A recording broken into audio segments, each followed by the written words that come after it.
It's 4:30. I'd like to call the Finance Committee to order. Item 2, roll call. Russ Ewert. Here. Tom Barney. Here. And Michael Loaf. I am here. Item 3, agenda revisions and approval. Motion to approve the agenda. Second. Okay, motion by Tom Barney, second by Russ Ewert. Any discussion? Hearing none, all those in favor, say aye. Aye. Aye. That motion carries. Item 4, approved minutes. Approval of the minutes from March 20th, 2023. Move to approve the minutes from March 20th of 2023. Second. Okay, motion by Russ Ewert, second by Tom Barney. Any discussion? Hearing none, all those in favor, say aye. Aye. That motion carries. Item 5, consent review and discuss April vouchers. And I know Brittany has a few questions. Brittany, it's all yours. I received 3 questions regarding vouchers. One of them was regarding the purchase of 4K supplies. I spoke with Mr. Jake Misiak regarding this, and it was for $7,000. Correct me if I'm wrong. They are purchasing throughout the year the units, and because it's the first year, the units are coming in as the year goes on. So we have received them, and these items are in place and being used. It's just the invoices that is being paid now. So next year we won't have this throughout the year unless it's like consumable stuff, correct? Yep, and then consumable items will be purchased more upfront because we've got a better understanding of the needs of the 4K curriculum. Thank you. Mm-hmm. Another question, which Jake might be able to help me with, is for purchase for $36,000 for GPS Education Partners for our Youth Apprenticeship Program. The actual total cost for this year was $74,250. I don't know if we have a contract with the GPS Education Partners, but we had at the beginning of the year 17 students involved in this program, and currently we have 16 students in the program at $2,250 per semester per student. So I don't believe that this came to the board at the beginning of the year. That was the question, because it is over the $15,000 threshold. This is something that we have done every year for the past years that I can look back. It has grown up to the 17 students, and I know we have put more guidelines, I guess, in place to make sure that the right students are in the program moving forward. I don't know that if it hasn't been brought to the board because we didn't know the number of students at the beginning, or if it's something we'll bring to the board moving forward, probably if it's over the $15,000 threshold. Are we paying GPS to then find apprenticeship positions for the students? How does that relationship work? So their program is slightly different than that partnership. So they actually offer education. So it's an alternative way to deliver education. So for students who attend GHS where that program is not quite working for them educationally, GPS is an alternative. So they receive math curriculum, their writing curriculum, but it's more aligned to a trade in manufacturing, and then from there are partners or employers that work with GPS that our students are then placed with. As Brittany had mentioned, the number of students who are involved in the program was significantly higher last year than in the years that look back. So this year we had talked to GPS, and then we worked to reduce the number of students, primarily because we were looking at students who were best fit for it. So the number this year, we're currently sitting 16. There are 5 returning seniors who are kind of grandfathered in, so those students who participated in it as juniors will participate in it again as seniors, but then there's only 2 additional students from this sophomore going into junior class that will be a part of the program next year. And part of that's just the work with the counselors. The counselors take a look at students and the programming that we offer at GHS to make sure that students' needs can't be met in the programming that we have, or the type of programming that we're offering isn't quite right for them. All right. Thank you. Is this at the public library where the students meet, or? No, they actually have a site within Germantown where they, it's operated by them. There are other students from other districts that also come to that site. I think students from Menominee Falls also Okay. access that location. Okay, sounds good.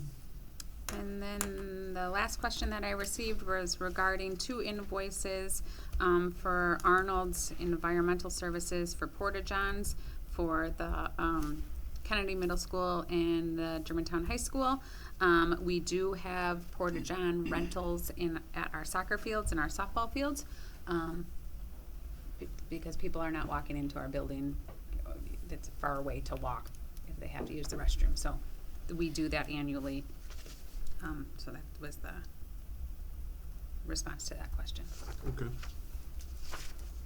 Those are the only 3 for voucher questions that I received, I believe. all right, I'll take a motion. Make a motion to approve the consent to payment vouchers as presented and reviewed. Second. Okay, motion by Tom Barney, second by Russ Ewart. Any discussion? Hearing none, all those in favor, say aye. Aye. Aye, that motion carries. Item 6, reports and updates, March variance report. Sure, in front of you tonight is the expenditures and the revenues for the general fund and the special education fund. We review this every month to show that our spending, as of today compared to the previous year.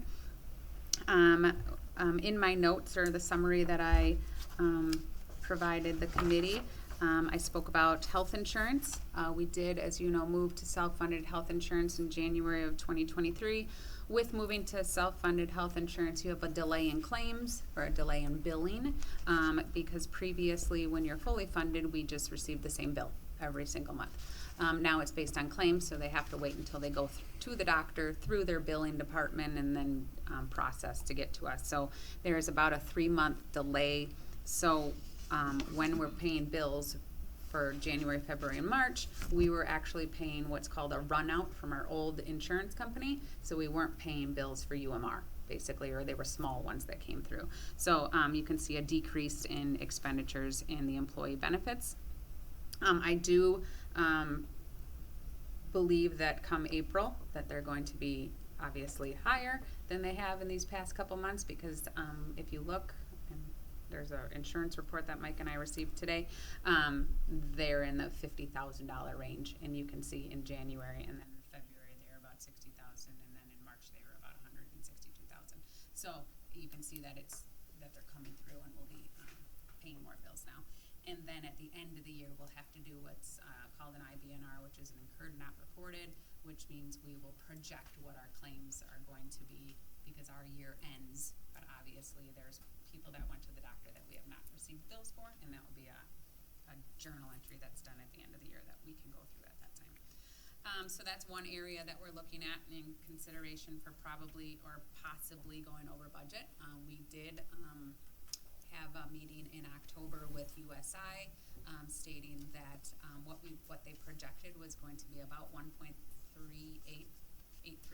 higher than they thought. So the budget did not include that increase in there at that time. So we'll keep watching that. Another area that we are watching is transportation.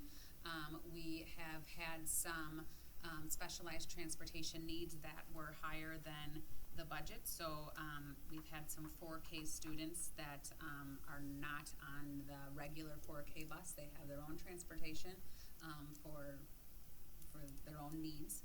So those were not projected into the budget because they were unknown students. And then also there's some alternative placement students that are needed for transportation that was not in the budget, so that's over. So we are watching those 2 specific areas regarding transportation. But overall in our general fund budget, we've spent about 54% of our budget. So far this year, April 13th, which is this week, is our PO cutoff date.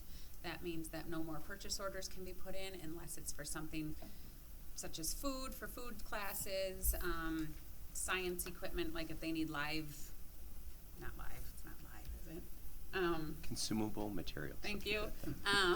Tech ed materials. Those type of Correct, graduation stuff, those type of things, and no purchases should really be made after the fact, that, electricity, gas, those type of things will continue to be made. But, similar to the question we had earlier, there shouldn't be a lot of spending at the end of the year because the items need to be used, by the students. If you look at the special ed, expenditures, it's pretty consistent to last year. One of the areas in purchase services is reduced from about $850,000 to $750,000. Right now, we are working with CISA regarding some of the invoices that they submitted. We're waiting for a response from the Pupil Service Department on funding. So it's an invoice has been held. So the invoice will eventually be paid. So it looks like we're reduced in spending, but that will go through as soon as we get some more information. And then at the bottom of the page in the revenue section, as we projected, the property taxes or the local sources is decreased from the previous year. And then the state sources, which is our state aid, is higher than the previous year. So we've received about the same as the last year at about $29 million so far this year compared to last year. And then special ed is funded, as you know, by state and federal grants. So we cannot claim our state and federal grants. You claim it based on spending. So when you spend the funds, then you can go into the DPI portal and claim the money back. So it's all based on spending and then claiming the money. And then at the end of the year, we will do the inter-fund transfer from the general fund to the special ed fund to cover the balance of the deficit in special ed. So right now, the fund balance shows that we're in a positive about $2 million at this time, the time the report was pulled. So I also wrote in my notes that we will still look to do a short-term borrow in June, as we have in the past couple of years. But hopefully it will be less and less each year as we build our fund balance. Questions? Yeah. You mentioned special transportation for 4K. How many students is that? There were 7. 7 students, and those are IEP driven.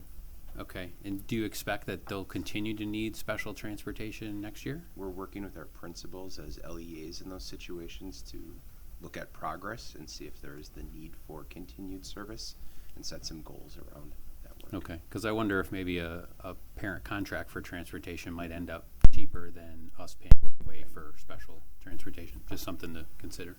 Definitely. That's all I had for that item. Thanks. Okay. The short-term borrow you're mentioning, Mhm. last year we did, it was about $6 million, but we only used 2 or 3.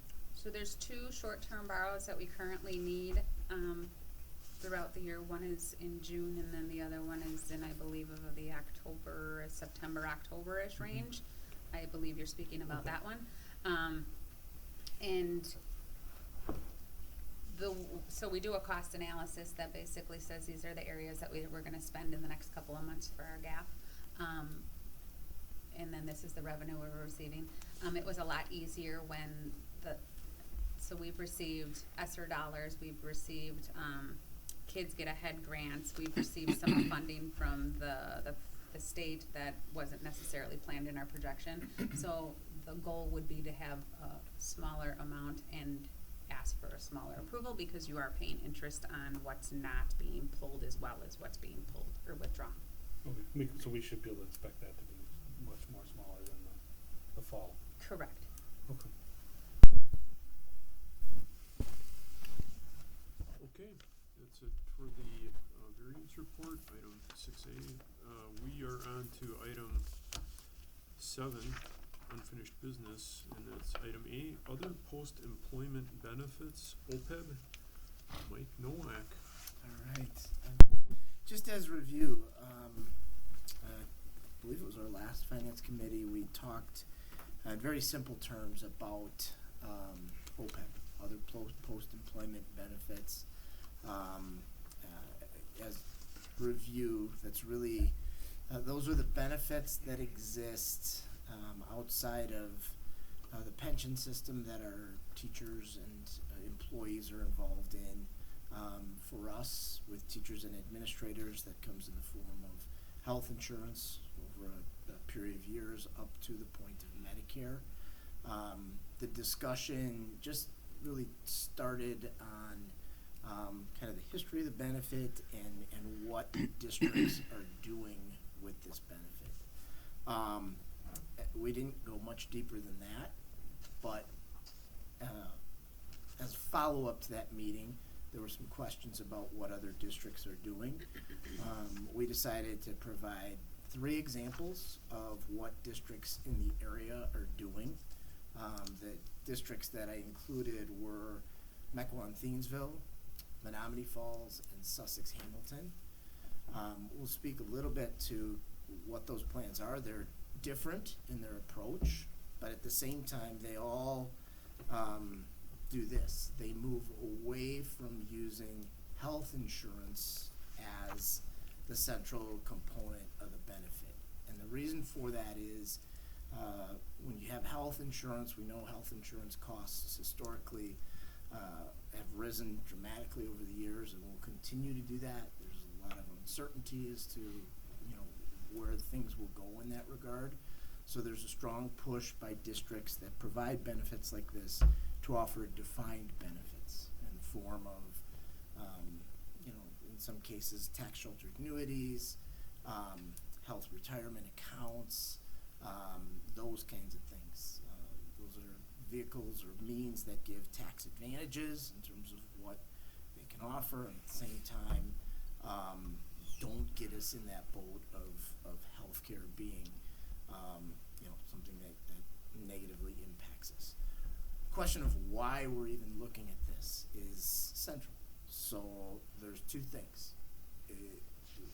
One, and we're not the only district. Many districts in the state, in our area especially, have transitioned this benefit.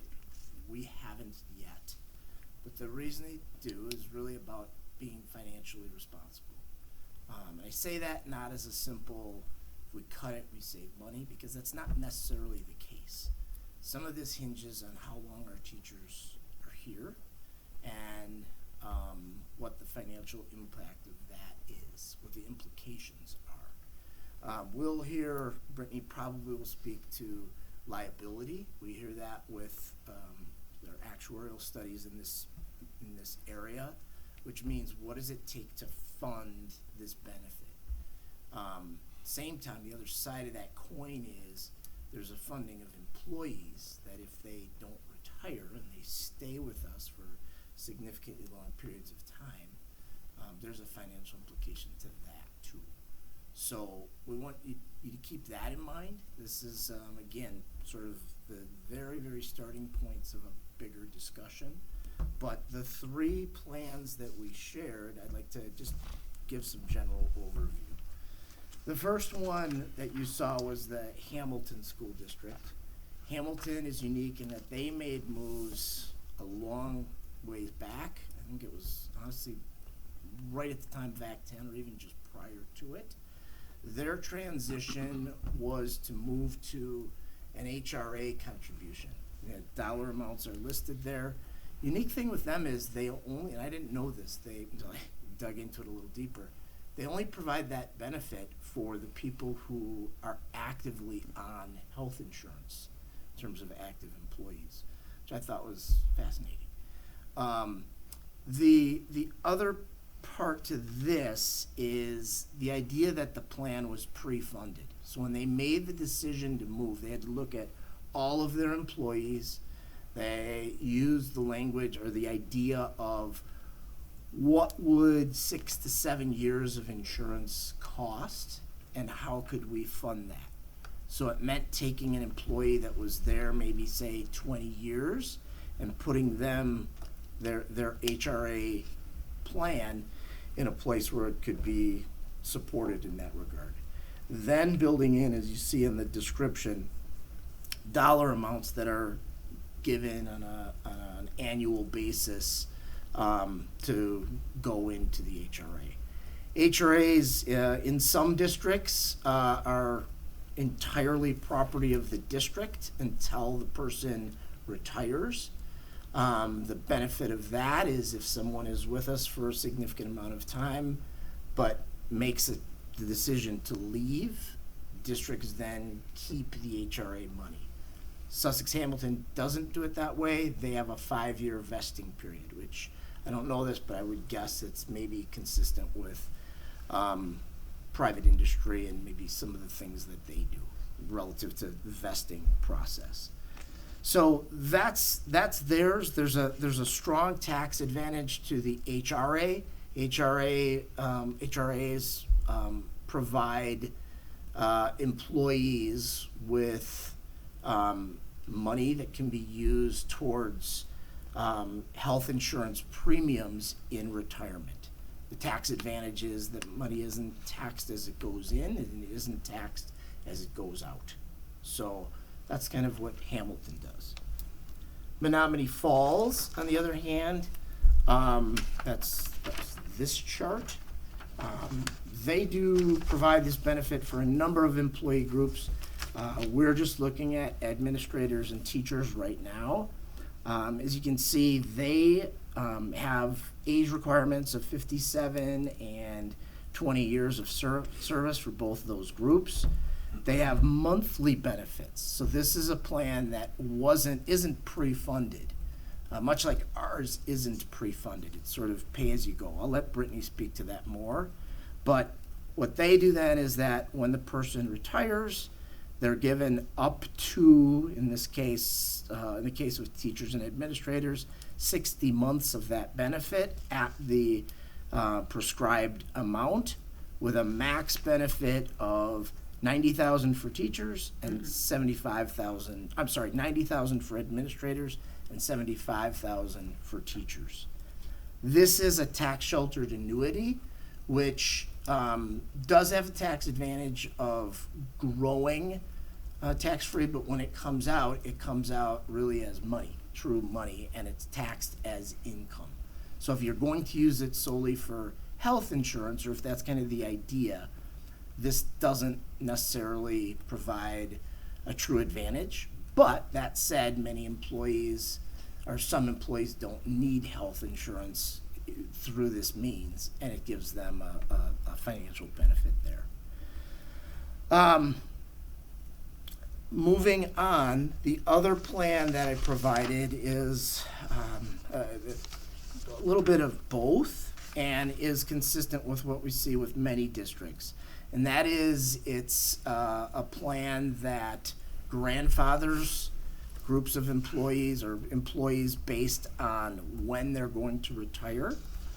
So in the case of Mecklenburg-Thiensville, I believe they put this in 2020, and they projected out in 5-year increments. So they said if you're retiring by July 1 of 2025, your benefit is going to be the same as it was. Projecting out further, if you retire between 2025 and 2030, you'll have an HRA contribution, which is similar to what Sussex does. And then 2030 to 2035, it's HRA, but it's at a reduced amount for the employee. And then beyond that, people who are on the earlier sides of their career still receive a benefit, but it's a reduced benefit. So the idea is that they're reducing their liability, but at the same time providing something for employees, which is important relative to attracting and retaining quality employees. In the area, the majority, I would say vast majority of districts offer something. That changes when you get outside of the metropolitan area, and some of our, rural areas and whatnot, they typically don't have benefits of this nature.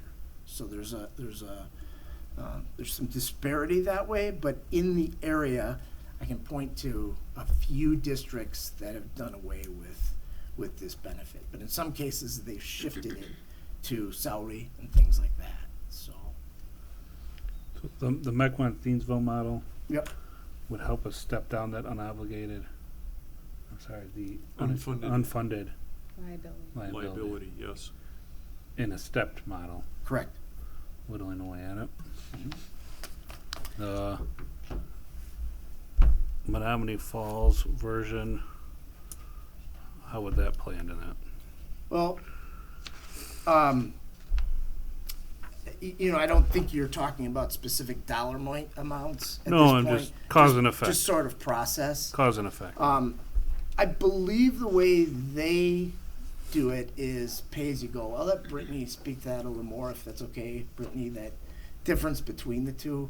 But in their case, let's say, for example, and I'm pretty sure they hold to that Medicare threshold. So when you reach the point of Medicare, your benefit stops. So if someone retires at age Oh. 57, they've got more years of the benefit. But it's If they- capped. Yeah, but it's capped, right? And that benefit is less if they retire later, say at 61, 62, 63. It's fewer years of the benefit. Now, how does the Hamilton district play into that? The model? Hamilton, theirs is more of a pay as you go. I think that's the language. So where they're funding every single year. So right now we pay dollar amounts towards insurance to these retirees every year. They pay dollar amounts to current employees every year. So it's unique in that way. But what they had to do was pre-fund, which was a significant expense. Then the employee has the ability to manage the fund, right? In their model, they do. So Yeah. it's up to them to make the right decisions to maximize the, Yeah, and I mean. I'm sure there's boundaries to it, but Some of you maybe know better. I'm assuming that's probably consistent with private industry and some of the things that you see there. Maybe. I would preface too that this isn't develop a model overnight. No. That all the districts had gone through a extensive analysis, some Yeah. bringing consultants in, right, and looking at I think that's part of this conversation we're having. I don't want to throw your report off, 'cause I'm sure you have more to talk about, but understanding how each one of these would play into our current situation and the cause and effect of them helps us understand what we're looking at. I throughout. don't have solid data on it, but I can say with almost certainty, you know, as health insurance costs have gone up, as cost of living has increased, we're seeing, and I know this is consistent with other districts too, we're seeing fewer people retire at age 57. So in our case, the 8 years of insurance to, you know, retire teachers and administrators, the average retirement age, I'm guessing, is more like 59 and a half or something like that. And we have many teachers that are into their 60s and continue to teach. So in our situation, that benefit is not, you know, solely what you see on paper, and it's in some cases less than that. Bob? Brittany, and thank you for doing this, because I think at the last finance meeting I brought this up, because this could be an opportunity for us to not reduce costs, but to shift those dollars to something else. Question for you, Brittany. What is our year-over-year costs for this, for retirees? I think we're about 360,000. Okay. And then I know this is one of the, an audit finding, where they look at this, the auditors look at this year over year. What is our liability going out? Significant, isn't it? So our liability for if we snapshot our plan right now and projected everybody was gonna retire at a Right. certain, about 12 million. 12 million. So what would happen, personally, I think the Mequon and the Hamilton, it's too confusing. I think it'd be challenging to administer, and to not have that burden on our staff, why not just make it go away? Grandfather existing staff, and I don't even know, maybe you know this because you hire our teachers, but a newbie coming in, do they really say, oh my gosh, I'm here because of retirement benefits? On the bridge from 57 to Medicare? No. No, they don't do No. that. They're not even thinking of that. Right. So I don't know if that's from a from a recruitment standpoint, it may be from a retention standpoint, but if we grandfather it and sunset it and shift those dollars for the new teachers coming in, because I know we've been talking about, sound like a broken record, we need to look at where we're at, starting wage, and bump that up, bump everybody up, and then year over year, your liability is gonna be diminished. We saw that with Act 10 because we could shift away from, who was the healthcare back then? WEAC? Right. WEAC. And we saved significant dollars by going out in the market to pay for things. So our op-ed went down significantly, but now it's going back up, if you look at the audit report. That's because this is a mechanism that was provided by Act 10, and it wasn't addressed then. So you get a temporary lull, and now we're climbing. Right. But, you know, my daughter is a first grade teacher at Madison. She doesn't get this benefit. And I appreciate you bringing up those districts that don't have this as a benefit. But what in the Milwaukee metro area don't have it? And then just because they have it doesn't mean that we need to have it, as long as we grandfather existing staff and then shift those dollars to bring up the wages for new teachers. Yeah, that's definitely doable. It's something that, on the being fiscally responsible side, we're not going to see, of that 12 million, we're not going to see a significant shift because you're not talking about the whole staff. Right. I So understand. that's not, and actually the coupling that move with the starting wage discussion, for example, or modification of the model. Just another option. It- Just another option. It's for logical. So, well- I've said it. While the Mecklenburg-Stevensville plan is a little on the confusing side, it does what you're saying, but it accelerates it. Right. But you can make it go away by board action as long as you grandfather it in. And for But new this teachers. this accelerates the grandfathering process because not everybody's fully grandfathered. The next 5-year retirees are fully grandfathered and steps down Yeah. faster, which reduces that 12 million more predictably than if we would just grandfather everybody in, and then once that last employee left, then we would be fully out of that 12 Which could be million. 30 years. Correct, you have two, I think you're thinking of Don't get two me wrong, things. it is a I got it. confusing side. The attraction of districts to move to a grandfathering or a tiering kind of model is has a little bit to do with planning that individuals are doing. You know, when someone is 5 years away, you know, and you the benefit is removed, their response is staying far longer than they want to, and you know there's a financial impact on us when they do. They're paid it at typically an accelerated amount, and there's value for us in hiring new employees, as is typical, you know. So, you know, some of this is how can we be financially responsible? How can we do the right thing for employees to maintain to some degree a benefit that helps everyone?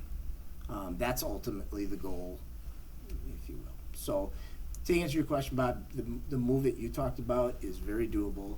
It's just that it doesn't have that big impact right. It will take significant amount of time. But again, I will say this: trying to move away from health insurance as the key feature of the benefit is important because those costs are going up. The impact on rating relative to that age group is significant. So there are residual effects that affect all of us. So the two examples, basically you're just cutting a check to the staff person and they go on the open market and buy insurance Correct. themselves. Got it. Yeah. Okay. Thank you for doing this. I think it's great discussion, so. Bob, to your point, I would tend to agree with you that a brand new teacher is probably not thinking way down the road for retirement.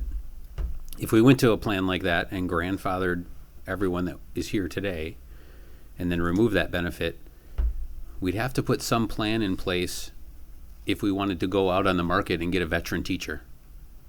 Because they'd come in and probably have the expectation that they'd have that benefit available.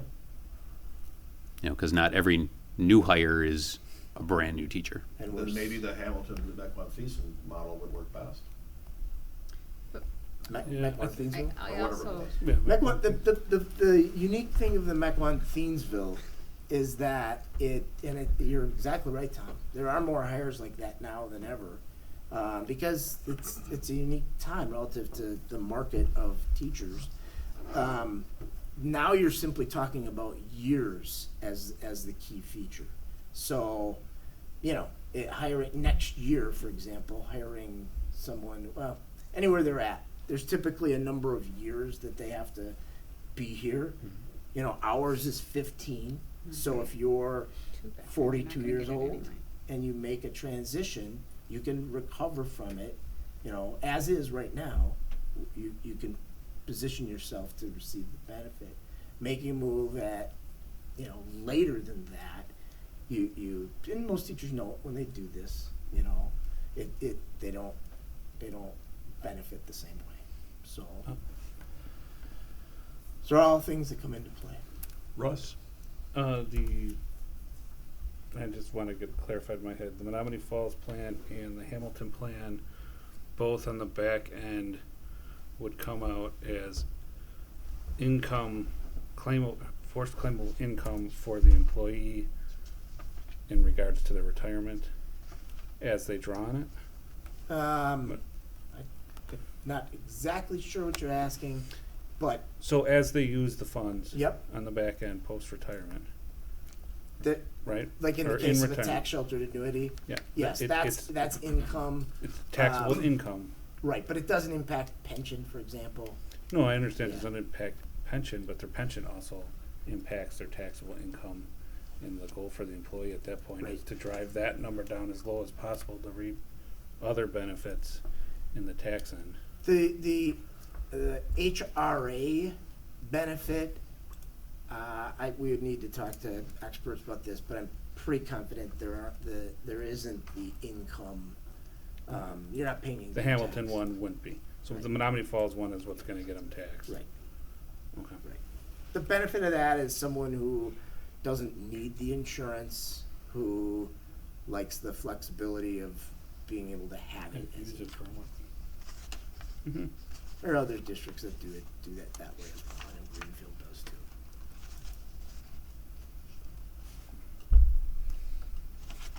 Okay, Brittany, do you have anything to add, or is that, Just next steps. so where do we go from here? Do you want to speak to the actuarial side of things? So I think the process we're going through is good. I'm not saying that any of these scenarios are the direction that we'd want to go. It could be a combination of a bunch of different things. Usually there's an actuarial study done where you say this is kind of the direction we're thinking. This is what we provide today. Here's our group of employees, here's our ages, those type of things. Here's family versus single, blah, blah, blah. And then they do a study and come back and say, your unfunded liability right now is 12 million. If you move to X plan, it will be 10 million. If you move to Y plan, it will be 4 million. So we can do that. We wanted to get, you can't just say, hey, we want you to run every scenario, because obviously they won't do that. So we'd have to come up with some type of, are we looking towards a 403B, an HSA? Do we want a tier? Do we want to remove it from newbies, but give the older veterans the health insurance, and then the middle population HRA, HSA, 403B? Do we want to pre-fund it as a district each year into a trust, so we're funded, and as the people are leaving, we then pay it out? Or do we want to pay them out? I see some of these districts are paying after the person retires, they're then paying them monthly for 7 years. Right. Some districts fund it into a trust throughout the time you're working here, and then at your retirement year, here's your lump.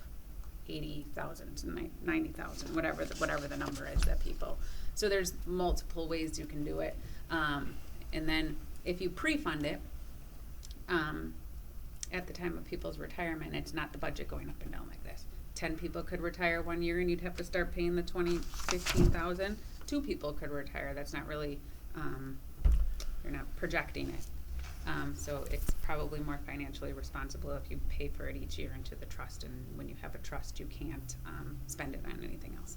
But, so the next step would be us to contact companies that would provide an actuarial study and start that process to see what it all entails. And I, as an employee, I've been a part of this in another district, and then there were, alongside the actual study with, you know, the consultant firm that was identified by the district, there were the employee work groups that are eligible for the benefit. There were focus groups to hear from them too, to understand, you know, you look at not only administrators and teachers and those who are eligible, but then like the Menominee or the Mequon-Thiensville plan, you break focus groups into those tiers of people who might retire in the next 5 years, people who have 10 to 15 years, so you can kind of understand what their projection for retirement is and what they what they want, but you use that qualitative data alongside the quantitative data in order to come forward with plans that the board may or may not approve. So you're getting some voice from the people it directly impacts. Bob? If the board does go down this path to make a change, I believe we're okay from a staff contract standpoint, because we don't want to get in a pickle like we did with getting sued by the retired teachers because we dropped long-term care. If we make a change, I think in the contract we reference the employee handbook. Correct. And in the employee handbook talks about all the benefits, so. Correct. Yep. That's where the modification Right. will occur. Okay, thank you. I think we still need legal to look at the contracts for the just in case. Mm-hmm. That's on the docket. Okay. Shall we move on? We're at item 8, new business. A monthly purchase requests exceeding 15,000 and purchasing project bid results. Item 1, 650 new Chromebooks. And I think this is This is me. Brittany. Yeah. So normally this would come from our technology department, so I will do the best I can in understanding the process that we go through here, but every 4 years we have borrowing or agreements to get our technology for our students and our staff, and we have multiple 4-year, they're not like one, so we have one come up every year and they're rotating 4 years, if that makes sense. So approximately 650 student Chromebooks are up, and they will be either returned or bought out for $1. That's what we started when Justin Baumgardner started here, where we had the option to purchase them. Previous to that, they had to go back and we had to pay shipping, and then we had to pay damage, so there was a lot of costs that we incurred when we did have to ship them back, and then the company would then go through them and say, you owe us for all these things that went wrong with them while you had them for 4 years. And then if for some reason that we decide to buy some of them for the $1, we could use them a little longer than 4 years. But we have them for parts if we need to use them for our next ones. So these Chromebooks will, 650 of them, will either be removed from our supply or returned, depending on what the technology department is doing. And then these will replace them and start on a 4-year lease. It's either a lease or a purchase. What's confusing about this is we pay this company for the Chromebooks using a borrow. So we borrow the money to then purchase them. So you'll see two purchases. You see this where we actually cut a check to the company and pay for it, but then we have to borrow those funds to then replenish ourselves, if that makes sense. So it's borrowed. It's kind of like when you go out for a referendum. We're paying everybody, but we're borrowing the money to pay people. So the total cost of this is $89,800. And then it was sent out from Justin Baumgardner prior to him leaving. The only company that responded to the RFP was the company that you see in front of you, which is BDJ Tech. This is the company that we've used in the past for our Chromebooks. The technology department, I've worked with 2 of the current employees. They do say that they worked with them in the past, and it's where we get all our other technology from. So they are in agreement with going with this company. So this is just approval to get the actual purchase of the Chromebooks, and then I will go out for bid on basically the borrowing to see where we can find the best borrowing with the best interest rate, hopefully the lowest interest rate. Previous years we've had 0 interest rate up to our last one that I just believe went to committee was about 4.32%. So if we had that average, it would be about $12,000 in interest over the 4 years. But it would be our goal to not have that high, but interest rates are higher now than they were in previous years. So that would come back to the committee and then the board in May to then spend this in July. Tom? In the past, I recall purchases like this, but we also purchased cases. Is the plan to reuse the current cases that the students have their Chromebooks in? I don't know that answer, and I don't know if the Chromebook is coming with a case, so I can ask that. Okay. I guess the only concern would be we make this purchase, you find out, no, the old cases are too beat up, we can't use them, then it ends up costing us more than Right. what we have here. I know these are the same, but stuff changes, but these are the same Chromebooks we purchased in the past, but 4 years ago Chromebooks, even though they're the same size, they might have a curved edge instead of a straight one, so you're right, but I will ask the tech department. I'll make a motion to bring forward to the Board of Education with a positive recommendation to lease purchase 650 Chromebooks with warranty and licenses from BDJ Tech in an amount not to exceed $189,800 as presented and charge to the appropriate general fund account, Fund 10. Second. Okay, motion by Tom Barney, second by Russ Ewert. Any further discussion? Bob? Probably my last stupid question I'm gonna ask. And I should know this answer for being on the board for 12 years. What is board policy on approving bids? This is significant, $190,000 with only one bid. We can do that? Or do we need 2 bids, 3 bids? No, I believe that you have to open it up for the opportunity for bids, but if no one Got it, comes back, okay. I don't believe board Okay. policy states that you can't move forward if, Okay. I mean, some there might be companies out there that will only provide the certain, I don't know, make, model. I mean, we could be specific Right. enough where people are like, companies would be like, that's not what we provide, so there's only one. And we sent this out to multiple vendors, suppliers. We checked outgoing emails to them, and we did send it to multiple. Okay. Because I didn't send it out, we had to go back into the archives to see who it was sent And to. CDW didn't want to bid because I know they source Chromebooks. No, Wow. Okay. Cool. Is this the first of the 4 or second of the 4 rounds? If we do it every 4 years. 1 every 4 years. there's one every 4. It's not necessarily for the same thing. Like, for example, I believe a couple months ago, there was passed by the board. There was one for administrator laptops. Those were Yeah, up. okay. So they're all different. There's some for Yeah. iPads. There's some for Chromebooks. They're all That will not be the last dumb question I ask. Thank okay. you. Yeah, that's fine. Thank you, Brittany. Mm-hmm. Well, Bob, you can hang around for teaching and learning committee to ask more questions. No, Russ doesn't want to. No? Okay. All right. Teaching and learning loves questions. I guess maybe one question I have, do we identify the companies that did not respond? I mean, sometimes we do, like, I think, you know, for the HVAC work coming up, you know, I think we show that somebody didn't respond.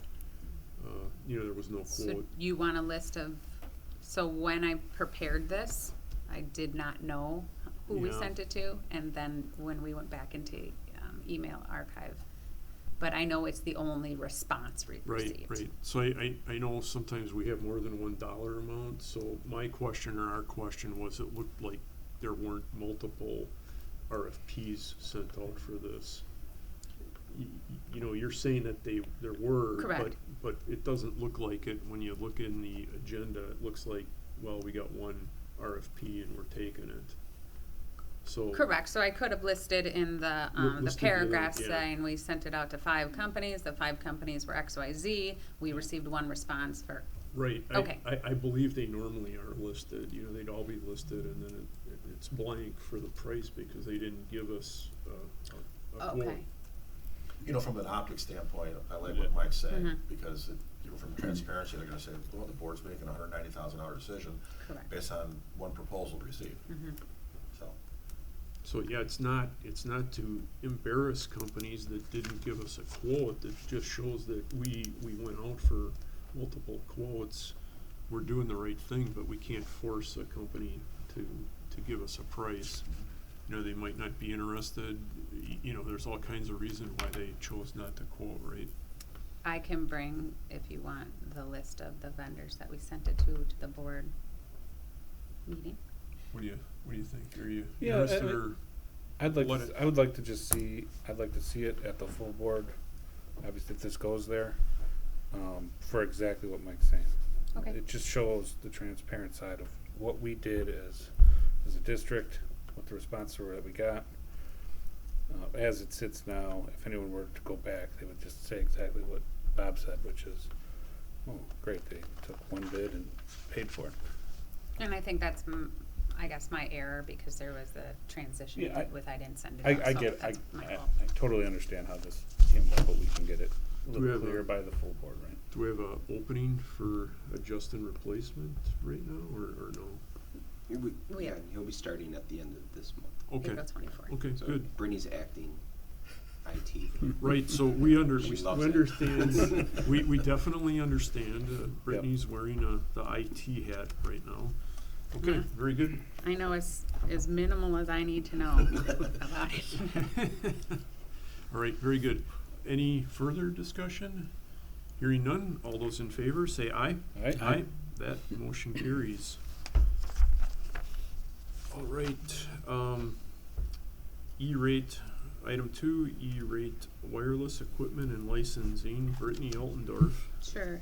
Again, there are, normally this would be brought to the committee and the board from the IT department, but there is something called E-rate, in which it's based on communications, so phones, internet, servers, all the acronyms that they give me while I'm talking to them on the phone. You're able to submit that you need these items to USAC, which is a platform that houses all the information for funding from the federal government for these specific areas. There's strict guidelines that you have to be able to put into this platform and dates that you have to follow, which I'm learning. So basically it can be, there's two categories. One category would be based on like invoices or bills for services like your internet, your phone, your faxing. You can submit that to the different vendors like an AT&T, a Spectrum, those type of, you put this out in this platform, it then opens up for 28 days to all those type of vendors, and then all those vendors read what you're looking for, and then they send in bids back to that platform, and then you get emails that you get to go through to say, do we want to switch? Is it a 5-year contract? Those type of things. There's another category which is actually for like equipment. That's the category that's being brought today. So then you basically put out all the things that you need. Access points is one of the items that we are purchasing. Or licenses, you put that out on the platform. It's then opened up to every single vendor. You don't get to pick. And then they bid back on, you know, your make, your model, the size, the bandwidth, all those type of things. And then you go through all those and then you pick a vendor as well. And then based on the information you provided in your population, which was done prior to me, they decide on your funding source or your funding amount. We've always been funded 40% as far back as I can see. So in previous years, I've worked with Justin in our IT department to keep our funding consistent. So he asks for about the same dollar amount that would then roll over in our budget. So our budget is about the $55,000 range, so he decides what he needs, or sorry, the district decides what we need in our tech department, because obviously those type of things wear and need to be replaced. So it is built into the budget annually, and then the difference, which is the 40% from them, goes straight to the vendor. We never see it, if that makes sense. So I worked with our technology department. They actually created what is called the RFP, and I basically took what was required or requested from our IT department and put it in this portal to open it up for bids, and then the bids were sent back to us. I went through it with 2 people in our IT department right now, basically because I didn't understand all the things that came back to me, and they stated that the vendor CDWG hit all the specifications that they were asking for and the equipment they needed, and the other vendors that responded didn't. Again, where I lack in here is I don't have the other vendors' names, but I can provide that at the board meeting. So the full amount is $91,631.85. 40% of that is the $36,000 you see, which is a remaining balance of $54,979.11. I know this is a plan. It's a plan that the technology department has to replace these things at certain years. So it's in their plan, and I don't know all the specifics of the plan. Hopefully when we have a new person in technology, they can bring that plan forward so you better understand why we need 89 access points versus 38 access points, or why we need a new rack for our server that needs to be on the floor versus on the wall. Hopefully they'll be able to explain that to you, but at that time I cannot explain this to you. But it is budgeted for, and these are items that we need. So Tom, you've Yeah. looked through the list. You're our resident IT. Resident IT person. I'm the Well, I was going to drives ask, guy. You're since the IT guy. the background didn't say why we need this, and then you covered it, that it's replacement of existing, Correct. probably end-of-life equipment. That helps, because I didn't know we were expanding wireless into areas that don't have wireless today, or just replacing end-of-life stuff. So that's helpful. I don't have any problem with the equipment. This is all top-of-the-line stuff.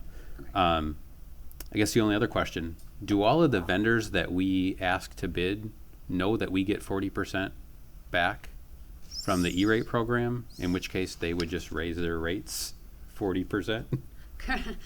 Correct. Well, I don't know the answer if they know the percentage. Well, you know what? I believe that, so when we create the purchase order, and again, learning on this, when we create the purchase order, we have to, obviously they know the total that they're asking for. The purchase order states like what we're paying and what we're not gonna pay, what they're getting from another source. So I'm assuming over the years, if you've worked with the same school districts or municipalities or whatever, you'd probably know their percentage. But I don't know if I don't know the answer if they All right, fair enough. mark it up by that Thank you. certain percentage. Everybody's percentage is different. I would think since it's federal dollars being spent, somebody smart enough somewhere figured out exactly. Right. what Yeah, the how can we margin get was. more of those federal dollars? Right. Yeah. And again, we don't get to pick the vendors. It goes out to every single vendor that is connected to this website or this portal. Got it. I'm Thank assuming you. there's some guidelines on how they get access to it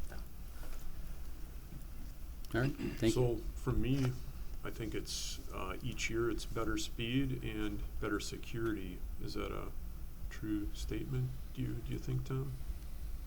I can't speak to the security side. That all depends on how they implement it. You can buy the most secure product, but if you leave the door open, then it's not secure at all. Okay. But yeah, it could certainly be faster. All right. Well, I'll take a motion. Make a motion to bring forward to the Boards of Education with a positive recommendation to purchase wireless equipment and licensing in amount not to exceed $54,979.11 as presented and charged to the appropriate general fund account, Fund 10. I'll second the IT expert's motion. Okay, motion by Tom Barney, second by Russ Ewert. Any further discussion? Hearing none. All those in favor, say aye. Aye. That motion carries. Okay, we are on to item 8A3, Kennedy Middle School Air Conditioning. Frank Lord, you are the Yes. man. Yes. Finally bringing something that wasn't already or doesn't have to be done. Boiler joke. It wasn't broken.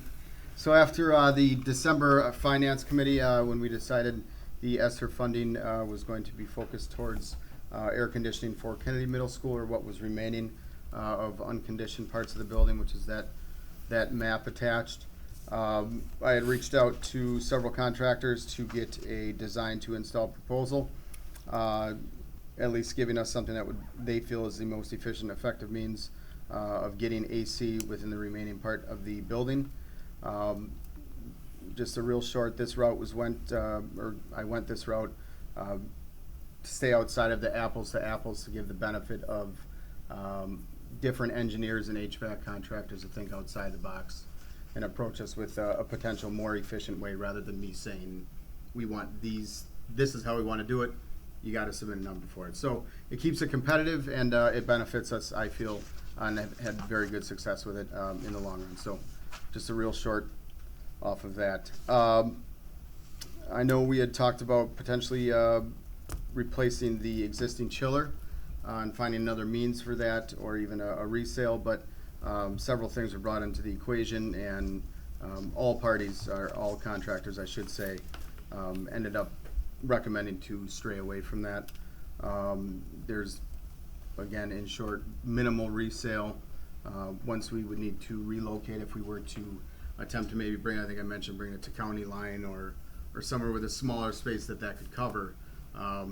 Reconnecting after the movement, let's just say it's never the same after moving it off the initial pad that it was installed on. So that, along with some of the load calculations and efficiencies with utilities in general, it was recommended just to leave the existing chiller. So the two approaches, I know the approach, I was kind of batting my head over even saying approach, to be honest with you. I only had said approach because in this fashion, the design to install, they really are two different approaches. But looking back on it, maybe just stating the names of the contractors could have been easier. I think it was easier for me to understand it, but I didn't think that fully through. So I apologize if that was confusing. So the approach one, essentially, that is Dillett, which a great contractor. They had recommended just two 40-ton condensing units, chillers, added on pads in the back side, north side of the building, and tying into our existing air handler units, which definitely gets the job done. Nothing wrong with that approach in general. Their proposal, which actually I'll hold off on that, forget that. Moving on to the second proposal from Butters Fetting, they had decided it was in our best interest to have one condensing unit, 40-ton condensing unit, and then a 40-ton rooftop unit on the top side of the blue gym. The blue gym. For several reasons, I guess I can lead right into that, which I am in full agreement with. Or I should say I would also recommend, due to the fact that the rooftop unit, you have more control over rooftop units. The particular unit that they're recommending also has heating, which therefore could also not only add heat when needed, because I can say through the winter in these spaces, not that they're supposed to be a 72 or 73 degrees. They were definitely on the cooler side. They're walling that north side of the building, so I think the opportunity at additional heat would be great, but it also gives us the chance to maybe utilize just that heating inside the gym which then we can manipulate the unit a lot more than if it is just a general air handler. So I like the sounds of that. I think long-term, the efficiency of utility use, rooftop unit is absolutely beneficial. That does not mean that not having it, but this is just one of those things that it's kind of a plus side, a win-win. So the proposal from Butters, the approach 2, if I may, also includes pricing for, or an allowance for all plumbing insulation, all the plumbing that they do add. A lot of these lines are running the inside exterior of the building and the inner side of the roof deck. So this is yet another thing to take into consideration that they had built in, which I really appreciated inside of their proposal. Let's see, the permits and fees was also built inside of their proposal. That's another big one that can range, but there are, it's just like anything else. We're dealing with electric, plumbing, and everything else. We will have several permits and fees to think about, and including any fire protection with inside the ductwork, which would also need some fashion of state approval. They're covering that with a full allowance, which is nice to know. That gives us a little bit of room up to without worrying about 35 different checks going out for permits, fees, and even engineering costs. So that was a big positive. And digital controls, they have a built-in allowance, which is another, this one is in the HVAC world, a make or break. You think about putting the physical units in, flip them on, you're up and running. But when you do have this day and age of digital controls and programming, which we have a very nice setup right now, you have to play it very safely because it's not that you can sabotage it, but it's easy enough thrown off through calculations and balancing the HVAC throughout the building to its most efficient manner. So with that, I know Dillett did not add in controls allowance of any sort, which isn't necessarily uncommon, but that just adds yet another factor to the project that could just be covered all by one company. It's that liability in my eyes that you can hold them accountable for. So, and at the very least, or very last point I just wanted to make was Butters Fetting. I have, zero personal connection to them. I've worked with them a lot. They do very good work, and I know they have done a lot of work here. And the two that we deal with the most, I have dealt with at other districts, and they have taken on this district and helped me understand a lot of the HVAC layout within our district, and they hold themselves accountable and take ownership over what we have, which I think plays, you can't even put a cap on it for future needs. So, I guess I wanted to just say that we have a very good relationship with them, and they're already very knowledgeable of Kennedy Middle School and their HVAC layout. So, I think that. So, question for you is, it kind of says in the green box for the quotes, Butters Fetting is approach 1 is what we would be going with for Butters Oh, Fetting. did I just mix that up again? Or I approach think 2. that's supposed to be approach 2. Yeah, Oops. the way I read the Yeah. material, I thought it was 2 we were going with.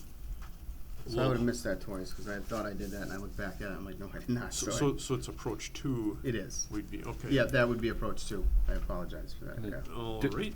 Dillett, that 218 Yep. is not a true 218 because they're leaving out a lot of. It is, and it's where that 375 from Butters is probably a more accurate. Yeah, I think in this case it just kind of shows Butters, for lack of a better example, really went like this. While Dillett definitely had a good approach, and they still do.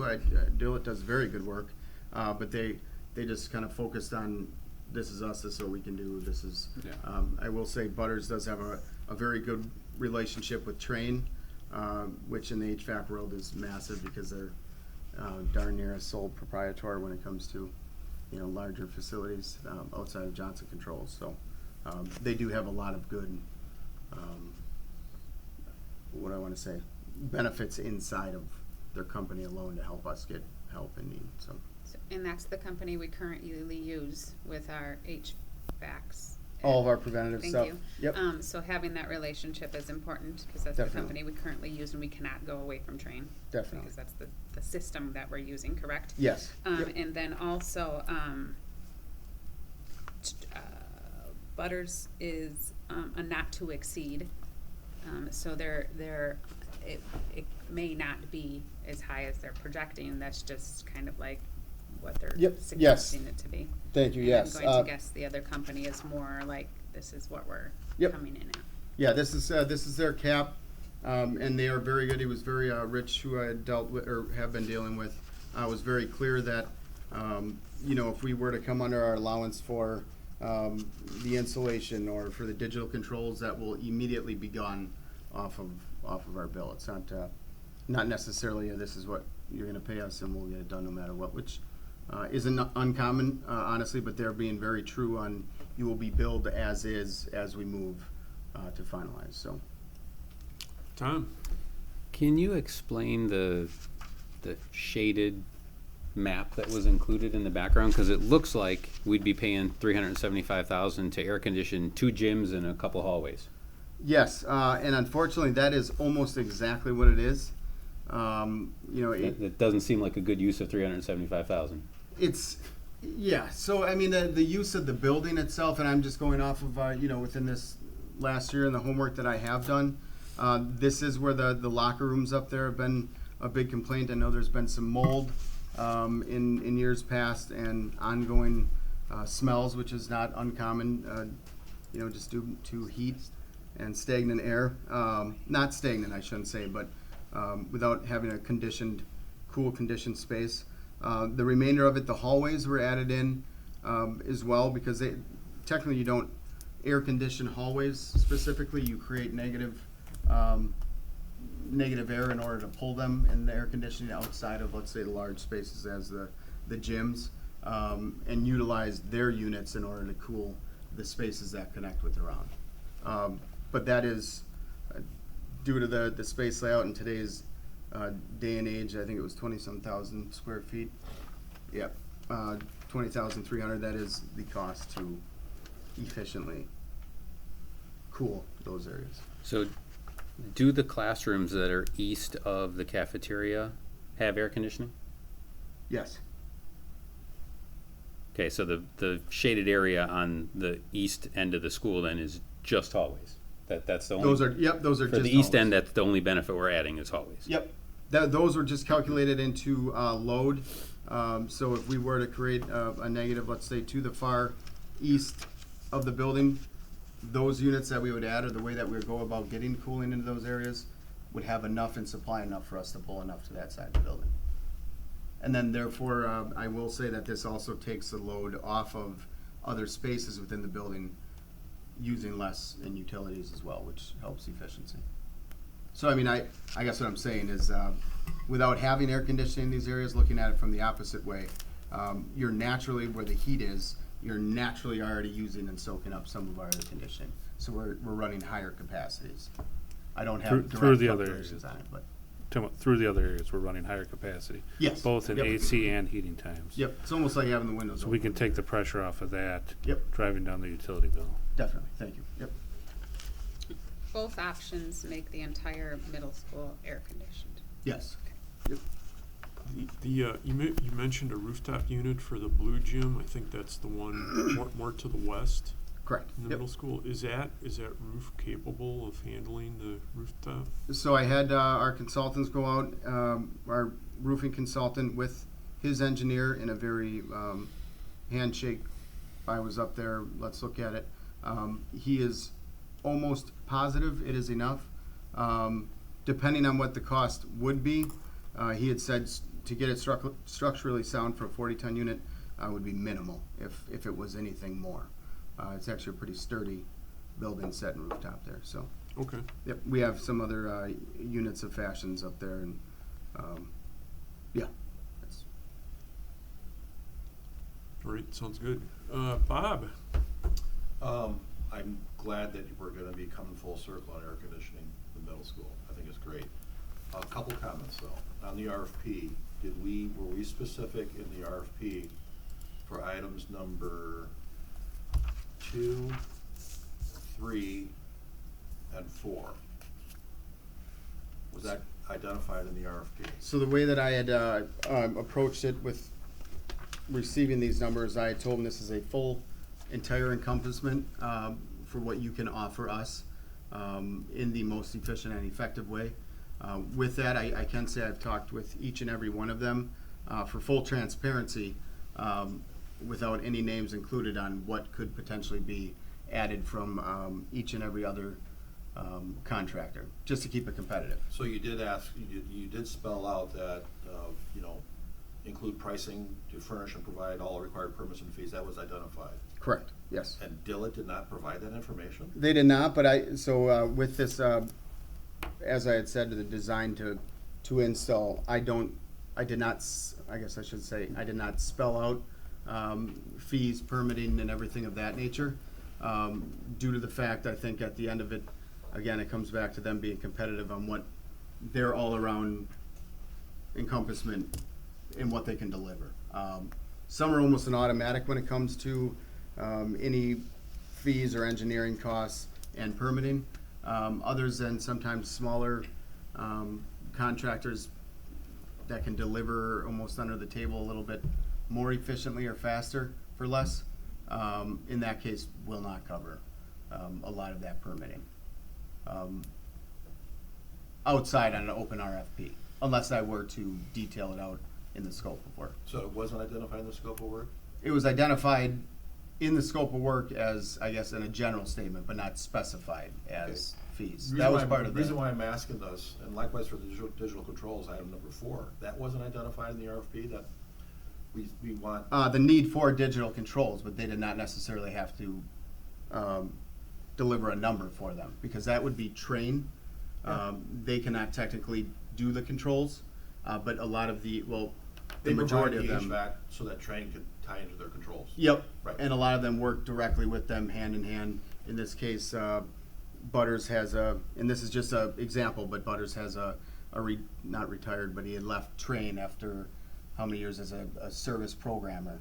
So they utilize him with Train to deliver in the fastest way possible to whomever their customer might be at the time. And I used to work for Johnson Controls, but I have no Sure. vested interest in them at Sure, all. sure. But the reason why I'm talking about, I've got a vested interest in the gap of $156,000. Sure, sure.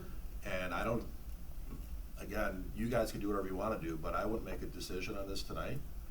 Reason being is if I were in your shoes, I would go back to Dillett and say, we want you to provide pricing for this so that the committee and the full board can make a decision based on truly an apples-to-apples comparison.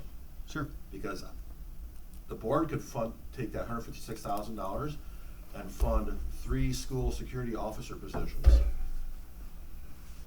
We can. Yeah. Rather than, doing with Butters. And I'm sure Butters is a very, very good company. They've done good work for us. But to make a decision with a gap out there of $156,000, I don't know if that's the right thing to do from a fiscal standpoint, so. Did you say, maybe I heard it wrong or I just didn't understand, the first approach would be 2 units on the, I don't wanna say on the floor, but outside the building? On a pad. On a pad, Yeah. thank you. Yep. And the second one is 1 on a pad and 1 on the roof, and that would be connected to the digital controls. If there's 2 on the pad, are they connected to the digital controls? So they're connected to the controls, but they would need added controls for cooling. So you add cooling. We have existing air handlers that we plan on putting cooling air through. It's the most budget-friendly way, and ultimately it's efficient. So we would need added controls, regardless of whichever way we do go. And that would be identified as a line item in the proposal. And the bottom line is, it's in the T's and C's. Whoever you select, you've got to have a workable system. And if it's not workable, well, you have recourse based on the T's and C's in the contract. So, plus on the Butters proposal, I know we had an issue with our good friends at the Village, because when we put something on top of the roof, we had to put that little whatever Fencing. Does this include the fencing? Cause that's gonna be another Not that I'm- $10,000, Sure. so. Not that I'm aware of. Cause the village will not acquiesce, they're gonna hold us to that, so.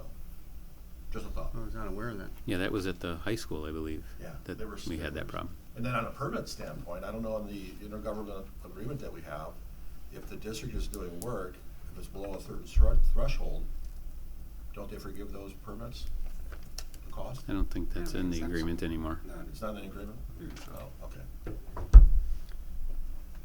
And we can, depending on what direction the committee wants to go, if you want, we could go back to Dillett, I mean, and say, I mean, their approach, I think, we're not gonna request for it to change, that's the approach that they provided. You know, we're going to accept that they think that the best case is to have 2 on, what'd you call them? Pads, yeah. On the outside of the building. It could be, do you have this and this and this and this included in your price? Because then I'm assuming the price is gonna go up a lot more. Yeah, but then the committee or the board can make a decision, Correct. so, just a thought. So, the recommendation, would we need to add, if we did approve it now, would we need to add the not to exceed $375,000? Correct. So Yep. that's not in there right now. What do you guys wanna do? Let Frank maybe, I'm a no on making any recommendation at this point. I would agree, and I think to Bob's point, until we see closer apples to apples, fiscally, it's not the right approach. I mean, if as a district, or if Frank thinks approach 2 is a better design, let's ask Dillett to price out approach 2. Then we have a true apples to apples comparison. I would tell them to fully price out their first approach that they offered, with the controls, with everything else we discussed, as well as this is what Butters is doing. What does it look like if you do it? I would, I wouldn't do that part. I mean, now they know Butters. yeah, I would hope in the future some of that work is thought of ahead of time and Yeah. all that work is done before everything is made public. Correct. Yeah, either way, you're still there. So they could say, fine. They could sit there and say, okay, not 218, it's 375. You want the controls and everything else. So what's the difference? I tell them to price it out both ways. If you want apples to apples on it, I don't believe that 218 is an accurate quote, because we know there's other expenses, permitting, and we know how the village reacts to that. It's kind of to what Bob's point was. That's not something we should be making $100,000 decision on without knowing the true cost that they could provide us. I think that if we did do that, we would go back to Dillett and say, provide all your expenses for your approach that you, why do I keep calling it an approach? From the layout that you, provided initially, and then, provide it, you know, the apples to apples with the other company. Then I also believe we're going back to the other company and say, is this your best? Because once one company knows it's 375, they'll come in at 362, Perfect. you know, and then that's not really fair to the initial company. And then, you know, with Dillett, if they're gonna I'm provide not the saying hardware. I'm not saying give Butters a second chance. They already said 375 is the ceiling, not the guarantee. Correct. But tell them, hey, we're giving Dillett a chance to show us what they really have, because we don't believe it encompassed everything we needed. What is your real number? I mean, with Dillett. It's negotiations. On the control side, they're gonna say, okay, we're just providing the unit. And if you want to tie it into the controls, you gotta go to Train. Train's gonna say, okay, you need another device, and it's gonna cost $10,000 or $15,000. That's how they're gonna do it. So either way, you're gonna pay. Yeah, but we need to know what those numbers are. Exactly. They should actually go to Train and build it into their, They yes. Yeah, they can manage the project. I mean, that's the whole point of it, right? I'm just questioning, because the gap is so large, 156K, that's a big number. for the Yeah, and board I'm to make a assuming it decision takes on. more expenses to bring a unit up to the roof than to put it on a pad, or maybe it's a totally different unit as Yeah. well. Yeah. On the good side, where we continue to hammer on this, both are below the initial projection of 406,000, which I think is nice to see. Do you recall, Brittany, what do we have for ESSER dollars available? That 406,500. Yeah. Oh, we do, okay. That's, so that's what we set. we have for it this project. covered anyway that way. Mhm. Okay, so I think, should we bring this to the full board in 2 weeks then with some updates, or do we need a month to handle this, Frank? I'm gonna So- do my absolute best to get it, if possible, to the board I this think, month yet. I think to Bob's point, we wanna make sure that items 2, 3, and 4 are shored up and in the, Butters Fetting quote. You know, cause I know you worded it, what you think is correct. And, you know, I believe you did, but let's just make sure. Sure. Give them items 2, 3, and 4, make sure it's in there, and, then have, Dillett, cause that's the question I sent out. I don't think I sent it to Brittany because it was finance, but why is Dillett Mechanical so low? And now I've gotten those answers, so I think if they can provide another quote with the whole shebang, Yep. I think we'll be good. So Frank, you'd need What- that information by a week from Thursday. Is that enough time? If I just have to go to Dillett, I should be able to pull that off. We have a pretty good relationship. I think he could turn it around in a few days. The biggest thing would be them leaning on Train to get a number to them. Sure. I guess I don't want to 110 it, but I can say if I call him or shoot him a text tonight to get on it tomorrow, he could let me know, and that the best I could do is say it looks like they can do it, or if not, that would be on them. I don't want to make an open promise necessarily, but I think 2 weeks would be enough time to get Train to get them a number. But So I have a question. If the board has a motion, if the committee, has a motion today, whatever it may be, and we don't hit the week deadline, what happens? Can we just bring it back to finance in May? Or does something happen to the motion? We could not motion anything today. Table this evening. Right. Well, if you table it here, then it's gotta come back here, right? It's gotta come back to this committee if we table it. Well, we tabled Yeah. policy last month and that came back to the full board. We didn't have a recommendation, That's true. so it came to the full board without, just as presented Well, to the full. I mean, this could go to the full board without a recommendation. You would just need a second. What I'm saying is if we choose to do nothing, if we table it, we're locked in, we have to come back here. If we do nothing with it, if the deadline's met, it can be presented at the full board. If not, it can come back here or to the next full board. Either way, it's gonna be, if they can't make that deadline, it won't be done until the following month at the full board anyways. Is there a timeline issue for expenditures? It's With through ESSER ESSER? dollars, so 2024. Okay. I mean, not to say that this is the decision maker, but you have to get on the schedule for work to be done. So, I mean, we'd want it completed during the Yeah. summer months. A month, a week and a half to a month from now isn't gonna change. It won't? Shouldn't change Okay. that.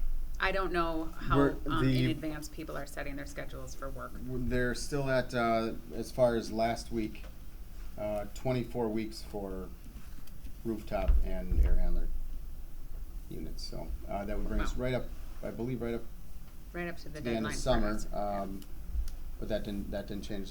The idea would be to have this installed before winter regardless. So if the board makes a decision at the next board meeting, you can meet your timeline.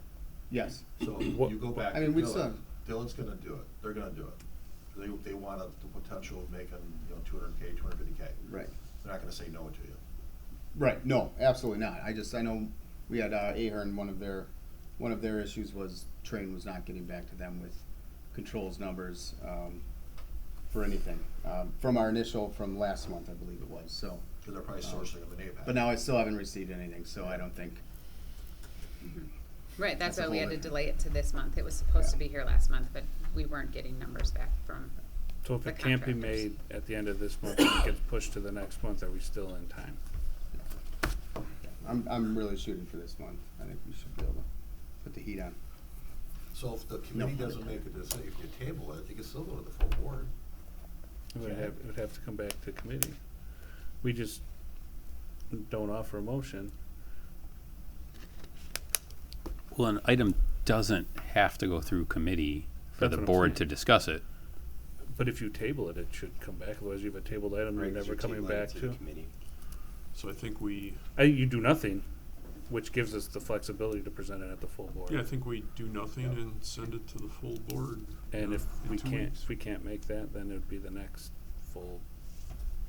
I would think within a week and a half, you'd be able to get Yeah, numbers from Dillett. remember, it's a little bit under 2 weeks because Chris has to get the agenda out on Thursday before the Monday, which is 2 weeks from today. So it's you got a little bit less than 2 weeks. So this is we'll list this as no action tonight, and we'll move to the full board.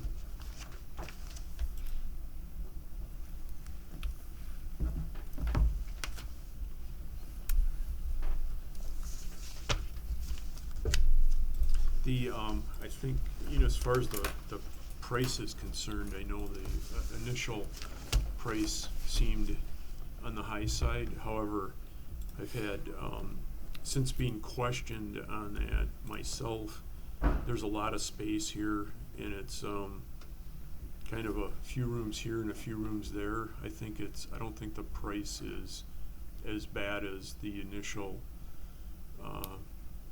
shell shock of seeing it was. It's really kind of a put it where it should have been in the first place, I think, and we just didn't have the money to do it. I don't know. What do you think? Do you see the point or no? I'm still stuck on $375,000 for 2 gyms and a hallway. Yeah, I Well, think. it's a little more than that. Not by much. Locker rooms, 2 gyms and a hallway. Okay. I think it's connecting to all the other stuff. I understand that, but you're gonna feed into all the rooms down these hallways and everything in the center here. If we can take that overload that we're pushing on the old, won't even call it old equipment because it's not old equipment, but the current equipment, and we can drive down our operational costs month over month. I don't know what it's gonna be. I don't even know if we could project what that is. Yeah, do you have any idea what the Savings. operational cost of this equipment will be every month? I think it's more of a, I mean, they must be able to project the increase in, no, but Right. what we're saying is, yeah, you're gonna have the cost to operate this equipment, but the previous set of equipment, that cost It's should gonna go come down. down. Yeah, the cost on existing equipment should come down, but then you'll have the added cost of this equipment. so what's the I net understand, that I you're understand gonna, that, yeah. obviously, that your bills are gonna go up. Your monthly bills will go up, By a touch, yes. Yeah. which we It- projected. but it. If you can Unfortunately, project that for the board meeting, that would be great.